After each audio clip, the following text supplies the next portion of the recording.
So, today we're going to talk about inclusion and belonging. We're going to cover some key areas.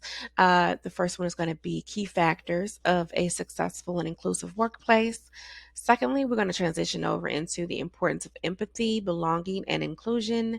And finally, we're going to wrap things up with the impact of cultural and environmental factors on unconscious bias. So, when we talk about key factors of a successful and inclusive workplace, there are several that can contribute. So, I have them listed here. There's a list of five that we're going to cover today. We'll start with diversity and inclusion. So, a successful and inclusive workplace values all employees, regardless of their race, gender, age, religion, disability, or sexual orientation. A diverse workplace brings together different perspectives, experiences, and backgrounds, which can lead to better decisions and innovative thinking. The second point we're going to highlight is acceptance and respect. So, creating a culture of acceptance and respect is vital for an inclusive workplace. Employees should feel comfortable bringing their whole selves to work and should be treated with respect and dignity, regardless of their differences. Communication is crucial in an inclusive workplace. Employers and employees should communicate regularly and openly to avoid misunderstandings and to promote transparency. Listening to all the perspectives of all employees can help foster a culture of inclusivity. A successful and inclusive workplace is one that values work life balance and provides flexible working conditions. This includes flexible hours, working from home, and time off options, which can help accommodate the different needs of employees. Training and education. Just like we're doing now, ongoing training and education on topics related to diversity and inclusion can help raise awareness and educate employees on how to create a more inclusive workplace.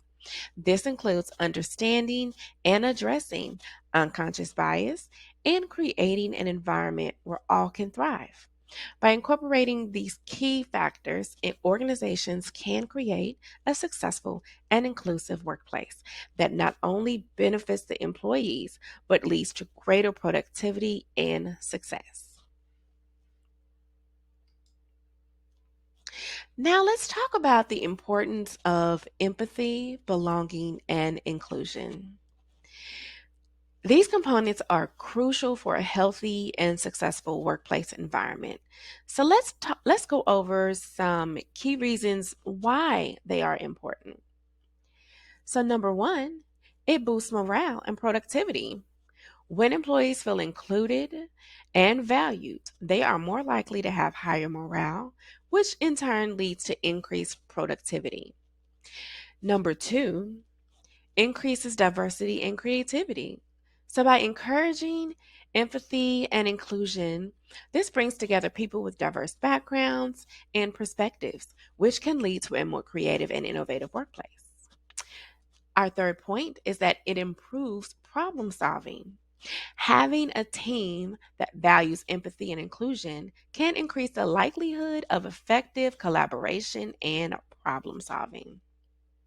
It also reduces turnover and absenteeism, creating a culture that a workplace culture that is inclusive can lead to employees feeling more connected to the workplace and less likely to leave or miss work.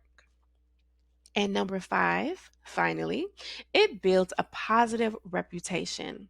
A workplace that values empathy, belonging, and inclusion can help build a positive reputation in the community and attract top talent.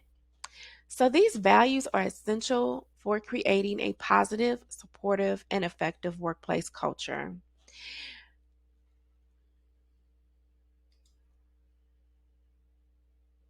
So finally, let's talk about the impact of cultural and environmental factors. So unconscious bias can be influenced by a variety of cultural and environmental factors.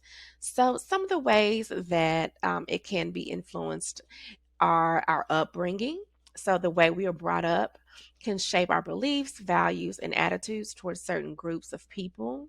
So, for example, if someone grows up in a household where negative stereotypes about certain groups are common, they may be more likely to hold these same biases unconsciously. Our second point is the media. Media outlets can perpetuate stereotypes and biases, even if they're not intentionally doing so. Exposure to media that represents certain groups in a negative or stereotypical way can lead to unconscious bias. Third, education. Our education system can also shape our biases. History lessons, for example, often only portray one perspective while ignoring the experiences of minority groups. This can lead to unconscious bias towards certain groups. Number four is workplace. Our workplace environment can also impact how our unconscious biases portray themselves. So, if there's a lack of diversity in the workplace, employees may be more likely to hold biases towards those who are different. And finally, community. The community we live in can also shape our views and biases. If a community is homogeneous and lacks diversity, individuals may be more likely to hold biases towards those who are different. It's important to recognize the impact of cultural and environmental factors on unconscious bias. By understanding how these factors contribute to our biases, we can work towards developing a more inclusive and diverse perspective.